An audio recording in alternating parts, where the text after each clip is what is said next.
Nailabas mo na. Pero ikaw din yung source kung bakit siya naging gloomy. Ay.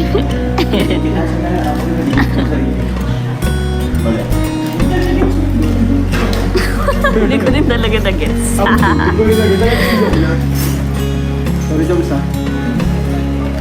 Pinipilit ko naman eh. Nung birthday ni Carla, nag-leave kami mag-asawa sa trabaho. Sa kasal ng Jomcar, uuwi kami ng Pilipinas mag-asawa. Sabi ng asawa ko, nag-iipon na daw siya ng euro pang regalo sa kasal. Ay, grabe. Kasalagan. Magtatapos muna po si Carla ng pag-aaral bago po sila magpakasal. Mas maganda po makapagtapos si Carla. Carls, Tsaka na po yung ilan naman kasal. ang tawag din yung edad mo sa tingin mo, pwede na magpakasal.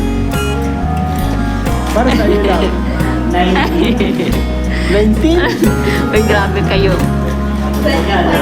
Ay, 25. 25 pa na po. Ilang taon ka na? Oh my God! Na-stress si Jones. Nasabihin ko na tayo.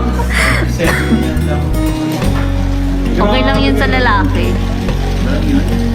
Pwede pa ba yun pag 45? Oh?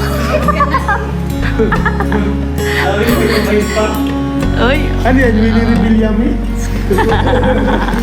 Rick Soto, bro. nag-worry si Jones. Basta makapagtapos si Carla, yun ang mahalaga. Yung ano, pag-aaral. Yan. Napapatay pa kasi si Carl ng school, kaya kailangan niya makapagtapos ng pag-aaral. Pag mo munang pakasalan ha. Pag mo munang pakasalan, pag patapusin mo ng pag-aaral, hintayin mo muna. Willing to wait? Ay, Carl, ano to? 4 years?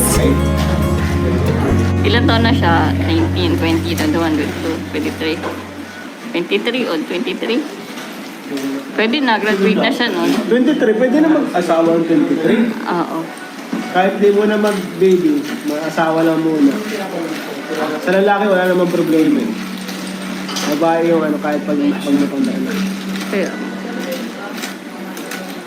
ako dati mas gusto ko talaga yung ano, matured na lalaki. Ilan tayo ka na kayo? Ay, Edu. Kaya edad niya si Edu.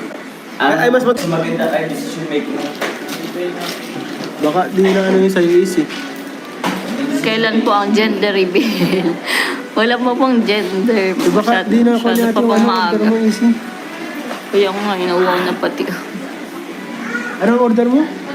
Wag na, matubig na lang tuloy. Hindi tayo.